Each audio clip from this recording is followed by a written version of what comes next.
భయం భయం అంటే జస్ట్ ఫియరే కాదు, కానీ నాకు ఆ మూమెంట్లో నా హార్ట్ సింక్ అవుతుంది అనిపించింది. అలాగే నా visa expiry date time bomb లాగా దగ్గర పడుతుంది అనిపించింది. నా ఎంటైర్ లైఫ్ కౌంట్డౌన్లో ఉంది అని, జస్ట్ 60 days మాత్రమే అని. ఫిజికల్గా ఆఫీస్ నుంచి లాగౌట్ అయ్యాను, కానీ మెంటల్గా నా డ్రీమ్స్ నుంచి లాగౌట్ అయ్యాను అని ఫీలింగ్ వచ్చింది. డే ఆఫ్ కాల్ వచ్చింది. మేనేజర్ వాయిస్లో సింపతి ఉంది, బట్ రియాలిటీ క్లియర్. నీకు జస్ట్ 60 days మాత్రమే ఉన్నాయి న్యూ జాబ్ వెతుక్కోవడానికి, or leave the country. Amigos, welcome back to the channel. ఇవాళ థ్రిల్లర్ ఎపిసోడ్లో జస్ట్ ఎలా సర్వైవ్ అయ్యానని కాదు, ఈ 2025 మార్కెట్లో నా బిగ్గెస్ట్ కంబ్యాక్ ఎలా ఇచ్చాను అని క్లియర్గా ఎక్స్ప్లెయిన్ చేస్తాను. నా స్ట్రాటజీ ఏంటి, నా ప్లాన్ ఏంటి, నేను ఎలా సక్సెస్ అయ్యాను అని తెలుసుకుందాం. Let's start the video.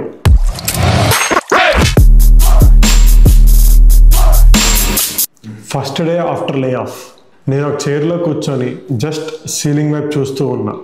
ఇప్పుడు ఏం చేయాలా అని. బ్రెయిన్ అయితే స్విచ్ ఆఫ్ అయిపోయి ఉంది, మైండ్ అంతా బ్లాంక్. ఫ్రెండ్స్ ఏమో నెక్స్ట్ నీ ప్లాన్ ఏంటి అని అడుగుతున్నారు.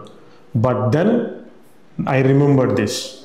According to all aerodynamic laws, the bumblebee cannot fly because its body weight is not in the right proportion to its wingspan. But ignoring these laws, the bee flies anyway. There's something bad about to happen to me. So ఆ motivation లాగే ఈ లే offs, ఈ job market, ఈ tariffs, ఈ geo politics మనల్ని ఏమీ చేయలేవు అని అప్పుడే రీస్టార్ట్ బటన్ ప్రెస్ చేశా. ఒక నోట్బుక్, ఒక పెన్ తీసుకొని రాయడం స్టార్ట్ చేశా. No ego, no complaints, just execute. వెపన్స్ని ప్రిపేర్ చేయడం స్టార్ట్ చేశా. నా మొదటి వెపన్ రెజ్యూమే చూసా. అది 2019లో ప్రిపేర్ చేసింది. చదువుతుంటే ఈచ్ అండ్ ఎవ్రీ లైన్ అవుట్డేటెడ్గా అనిపించింది.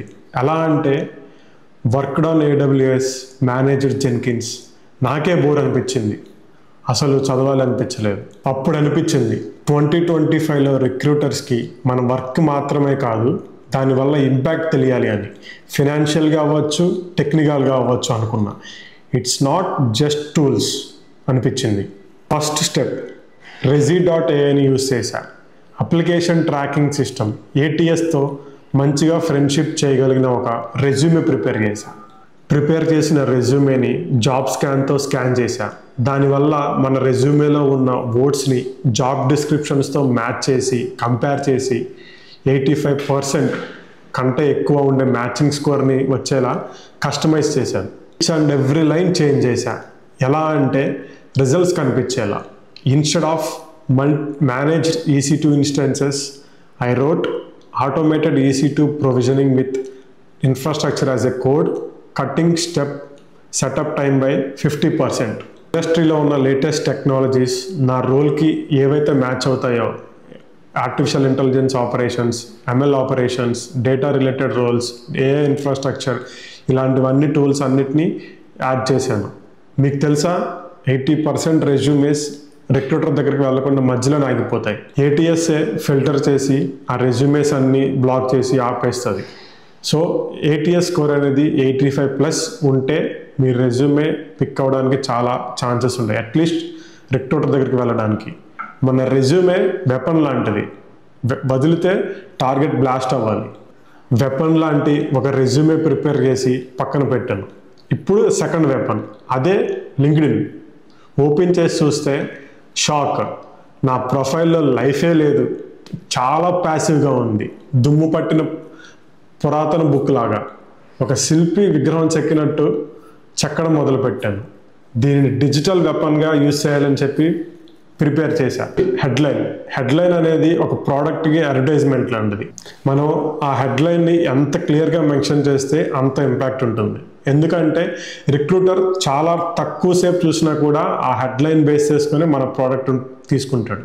సెకండ్ది బ్యానర్. ఈ బ్యానర్ అనేది రెస్టారెంట్లో మెన్యూ కార్డ్ లాంటిది. రెస్టారెంట్ స్పెషాలిటీస్ అన్ని ఇమేజెస్గా పెట్టి వాటిని ఎలా హైలైట్ చేస్తారో, అలాగే మన బ్యానర్లో మన కస్టమైజ్ టెంప్లెట్తో మనకున్న స్కిల్స్ అన్నిటినీ, ఇండస్ట్రీ టెక్నాలజీస్ అన్నిటినీ హైలైట్ అవుతూ పెట్టాలి. థర్డ్ది అబౌట్ సెక్షన్. దీంట్లో హానెస్ట్గా అండ్ కాన్ఫిడెంట్గా రాయాలి. సో ఎలా అంటే, నేను రీసెంట్గా లే ఆఫ్ అయ్యాను, నాకు ఇంత ఎక్స్పీరియన్స్ ఉంది, 7 years ఎక్స్పీరియన్స్ ఉంది, నా ఎక్స్పర్టైజ్ని కొత్త టీంకి తీసుకెళ్ళడానికి నేను రెడీగా ఉన్నాను, let's build the scalable systems together అని ఇలా క్రిస్పీగా, చిన్నగా, హానెస్ట్తో, కాన్ఫిడెంట్తో రాయాలి. 4th మెయిన్ థింగ్, దీంట్లో నేను రిక్రూటర్స్కి ఎలా అప్రోచ్ చేయాను. సో రోజుకి 100 అప్లికేషన్స్ అప్లై చేయాలి, 100 అప్లికేషన్స్ అప్లై చేస్తే ఈ రోజుకి నా టాస్క్ అయిపోతుంది అని ఏది పడితే దానికి అప్లై చేయలేదు. నేను అన్ని ఫిల్టర్స్ పెట్టుకొని సెలెక్టెడ్గా ఫిల్టర్ చేసి జాబ్ డిస్క్రిప్షన్ డీటెయిల్స్ చదివి సేమ్ అదే జాబ్ డిస్క్రిప్షన్ని కంపెనీ కెరీర్స్లో చూసి కంపేర్ చేసుకొని ఆ జాబ్ని కంపెనీ కెరీర్స్లో అప్లై చేయాలి. సో ఆ కంపెనీ కెరీర్స్లో అప్లై చేయడం మొదలుపెట్టాను. దీంట్లో కూడా లింక్డ్ఇన్లో ఈజీ అప్లై ఉండేదని చాలా అంటే చాలా తక్కువ అప్లై చేశాను, ఎందుకంటే దాంట్లో చాలామంది అప్లై చేస్తారు కాబట్టి. సో కంపెనీ కెరీర్స్లో అప్లై చేయడం అనేది చాలా యూస్ఫుల్ థింగ్ అనిపించింది. సో ఎవ్రీడే 20 కనెక్షన్స్ని రిక్రూటర్స్కి పంపించేవాడిని. అలాగే 5 కస్టమైజ్డ్ మెసేజెస్ నేనే ప్రిపేర్ చేసుకొని రిక్రూటర్స్కి కాంటాక్ట్ అయ్యేవాడిని. లాస్ట్ బట్ నాట్ లీస్ట్, నా స్టోరీ మొత్తాన్ని లింక్డ్ఇన్ పోస్ట్లో పోస్ట్ చేశాను. ఆ పోస్ట్ చేయడం వల్ల 20,000 వ్యూస్ వచ్చాయి. అలాగే 20+ రిక్రూటర్స్ నన్ను రీచ్ అవుట్ అయ్యారు. మీకు లింక్డ్ఇన్ జస్ట్ ఏ ప్రొఫైల్ అనిపిస్తుందా, సోషల్ మీడియా ప్రొఫైల్ లాగా? కాదు, it's a stage. Design it, use it. ఇదంతా చేస్తున్నా కాన్ఫిడెంట్గా. బట్ వీక్ 2లో రియాలిటీ హిట్ అయింది. మోర్ దాన్ 50 అప్లికేషన్స్ అప్లై చేశాను, 0 కాల్ బ్యాక్స్. ఏంటిది, మార్కెట్ డెడ్డా అని ఒక డౌట్ రైజ్ అయింది. నేను సరిగ్గానే చేస్తున్నానా, H1Bకి మార్కెటే లేదా? వన్ నైట్ నేను ఇన్స్టాగ్రామ్లో స్క్రోల్ చేస్తుంటే ఒక పోస్ట్ కనిపించింది. ఇదే ఆ post. Always remember, pain is a teacher. It doesn't come to break you. It comes to shape you. It bends you, burns you, and tests you. But through it all, it builds you. మళ్ళీ అక్కడ Boost వచ్చింది ఈ జర్నీకి. లోగా feel అవ్వడం, డిప్రెషన్లోకి వెళ్లకుండా I change my strategy. Platforms monster నుంచి drop అయ్యి డైస్ని యూస్ చేయడం మొదలుపెట్టాను. డైస్లో వీసా ఫ్రెండ్లీ కాంట్రాక్ట్ రోల్స్ ఉంటాయి. లెమ్లిస్ట్ యూస్ చేసి రోజు 10 ప్రొఫెషనల్ మెసేజెస్ డైరెక్ట్గా హైరింగ్ మేనేజర్స్కి పెట్టడం స్టార్ట్ చేశాను. Daily 1 hour latest industry technologies like artificial intelligence, machine learning, ఇలా లేటెస్ట్ టెక్నాలజీస్ అన్ని నేర్చుకోవడానికి, అప్స్కిల్ చేసుకోవడానికి టైం స్పెండ్ చేశాను. మీకు కూడా స్టక్ అనిపిస్తుందా? Change your approach, the game is still on. Strategy change చేసిన 1 weekకి కాల్స్ రావడం స్టార్ట్ అయ్యాయి. మల్టిపుల్ ఇంటర్వ్యూస్ షెడ్యూల్ అయ్యాయి. దాంట్లో ఒక రోల్కి వెండర్ రీచ్ అవుట్ అయ్యాడు. ఏ రిలేటెడ్ రోల్ అది ఫామ్ చేసి నేను సబ్మిట్ చేయించాను. సబ్మిట్ చేసిన తర్వాత నేను ప్రిపరేషన్ స్టార్ట్ చేశాను. అది ఎలా చేశాను అంటే, first step behavioural. So I practised STAR method, like situation, task, action and result. So దీన్ని నేను ChatGPT యూస్ చేసుకొని నా రియల్ టైమ్ ఎక్స్పీరియన్స్తో మిక్స్ చేసి దాన్ని నేను ఆ మెథడ్లో ఒక్కొక్కటి సినారియోస్ అనేది బిహేవియరల్ ప్రిపేర్ అయ్యాను. Second step technical. ఈ టెక్నికల్లో ChatGPT యూస్ చేసి సిస్టమ్ డిజైన్, CI/CD పైప్లైన్స్ కానీ నా రియల్ టైమ్ ఎక్స్పీరియన్స్ యూస్ చేసుకొని నాకంటూ నేను క్రియేట్ చేసుకొని సినారియోస్, వాటి ఆన్సర్లు తెలిసినా తెలియకపోయినా గ్రాక్ని, ChatGPTని యూస్ చేసి నేను ప్రిపేర్ అయ్యాను. Fourth step mock interviews. దీన్ని నేను ఆన్లైన్లో ఫ్రీగా ఉన్న మాక్ ఇంటర్వ్యూ వెబ్సైట్స్లో డైలీ 2-3 సెషన్స్ తీసుకుంటూ ఉండేవాడిని.